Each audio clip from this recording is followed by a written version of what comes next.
On me right there. Is that a T.O. jersey? That's a T.O. jersey. My last name's Owens, so. That makes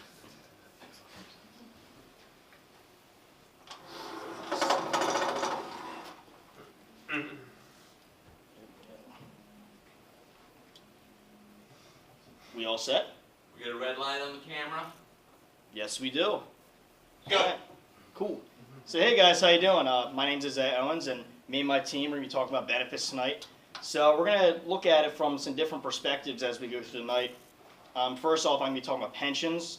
My friend John is going to be talking about retirement investments. Sean's going to be talking about workers' compensation.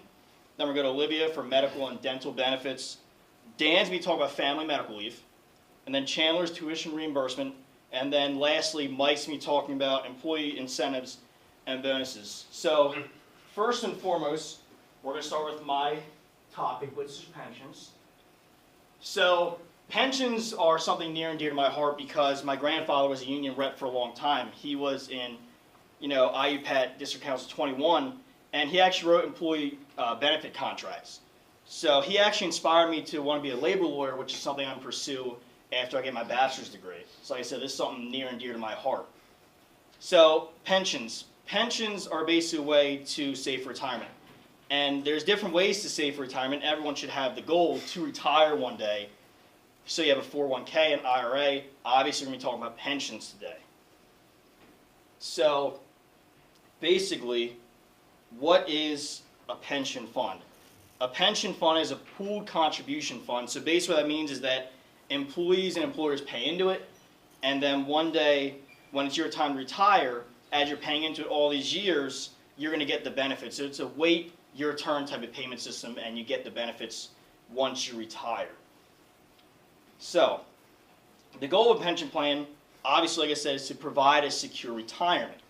So a consistent income after retire, which is a huge benefit because with stuff like an IRA or 401k, it's a big pile of money, but it dwindles over time.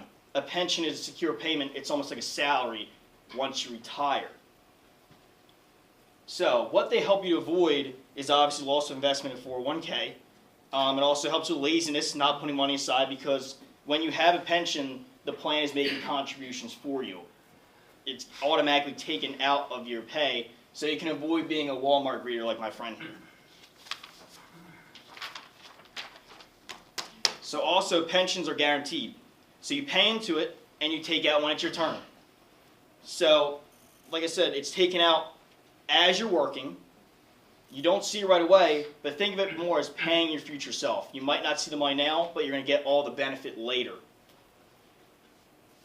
So, some of the benefits of having a pension are, like I said, they're like salaries. You're going to get that secure income once you retire, over and over again, monthly, yearly. It's going to continue.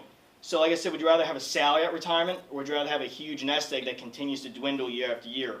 And also, there's a legal benefit. You could pass on half of your actual pension salary to your spouse upon death. And also, it's an irrevocable asset. So state pension funding levels at 2008. Dark blue states are 90, blue is 85%, light blue is 80, sky blue is 70, and white is 60. The two big ones I'm going to hit on is first, blue, 85%, which is Pennsylvania. That's where my grandfather is getting his pension from. And also light blue, which is New Jersey. And then there's a few other ones spread throughout. But there's a risk of losing pensions. Corporations and government organizations are trying to actually cut pension contributions.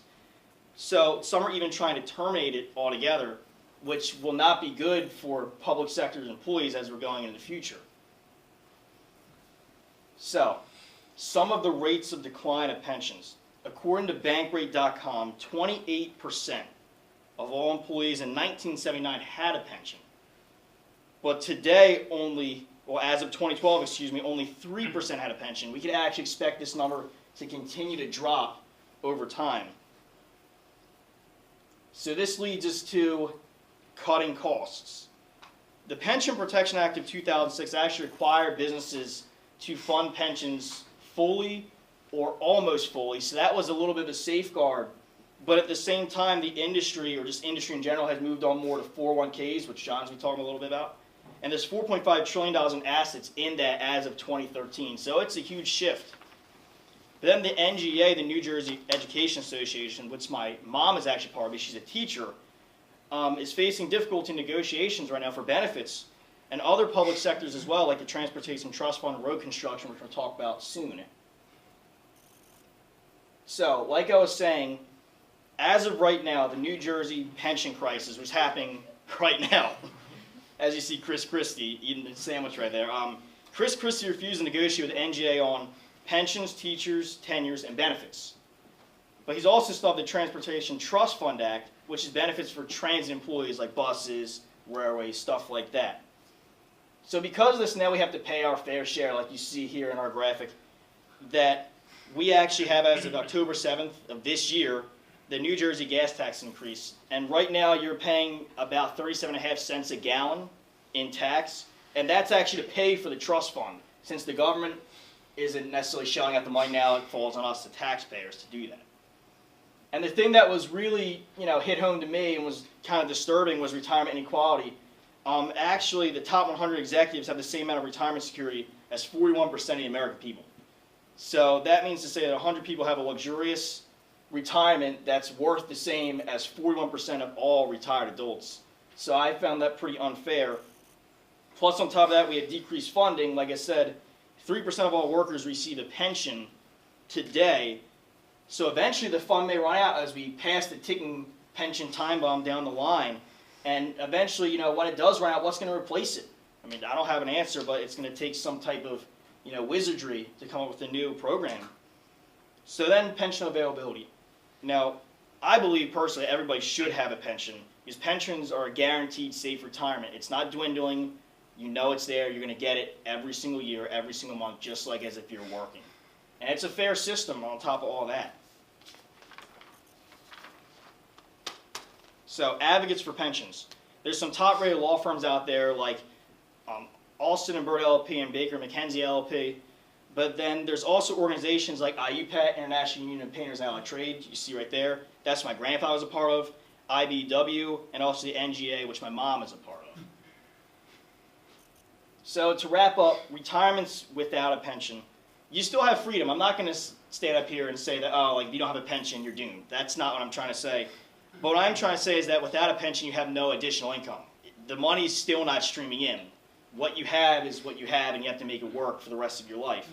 But if you do have a pension, you're still going to have that freedom, but you might even have even more freedom because you know that you have a stable income that you can rely on for the rest of your life.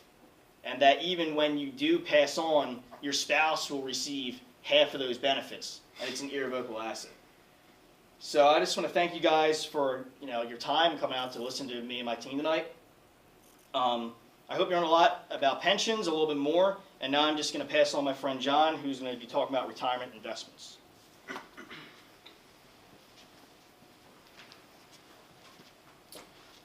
Thank you, Isaiah. Well, my name's John, and today I'm here to talk to you about retirement investments. Retirement is expensive, but with proper money management, living a comfortable retirement is obtainable. So next up I'm going to show this chart of the Rule 72. And the Rule 72 can be calculated by dividing 72 into your interest rate. The answer is going to show you how long it takes for your money to double. So actually, interest rate has a big impact on your overall savings. So Rule 72 example. Each account was started with $10,000. There was no money added to each account after the initial deposit. And with a 6% rate of return, which you could get from moderate risk investments, you could turn that $10,000 into $160,000 in 48 years. Social Security is a government-backed retirement program. The future of it is unpredictable, as is pensions. So this makes it important for you to take advantage of retirement benefits that your employer has to offer. So 401k is a term many people have heard of, but maybe not everyone knows the benefits it can provide. 401k is an employee benefit and it is very popular for many reasons.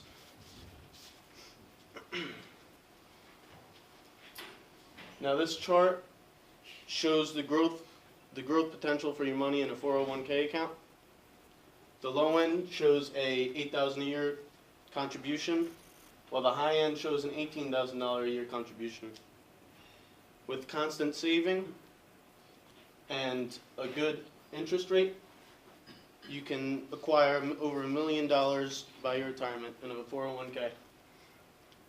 So 401k in the employer, it provides benefits for the employer because it attracts and retains quality employees, while also providing tax breaks for the business. Next, I'm going to talk about 401k and your paycheck. Your selected contribution is deducted from your paycheck, and it's often matched by employers. So let's say your employer gives a 30% employee match. If you save $1,000 and you get the 30% on top, that'll be $1,300 to your account. Now 401k has a lot of tax benefits. First of all, your money is deducted from your paycheck and is able to grow tax-free. And the amount saved can also be considered a tax deductible at the end of the year.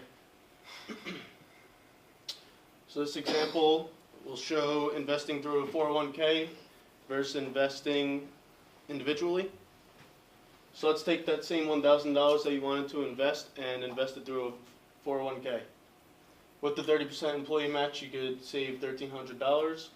But if you wanted to invest $1,000 and you paid income tax, you'd be saving much less. Some of the cons associated with a 401k include limited investment options and higher fees associated with managing your money other than if you were to invest it yourself or through like an individual retirement account. So 403b is similar to a 401k in almost every aspect, except it is offered to employees of nonprofit companies. So this plan would be offered to you if you were a teacher or you worked in a nonprofit hospital, something along those lines. So common investment choices within your 401k include mutual funds, stocks, and bonds. Diversifying investments and changing investment strategies over time helps establish a good rate of return while minimizing your risk.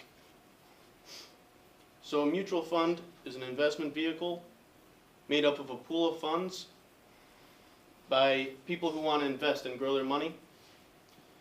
And they can range from conservative to aggressive. They are a great option for beginner investors and also experienced investors. So stocks are used to invest in an individual company.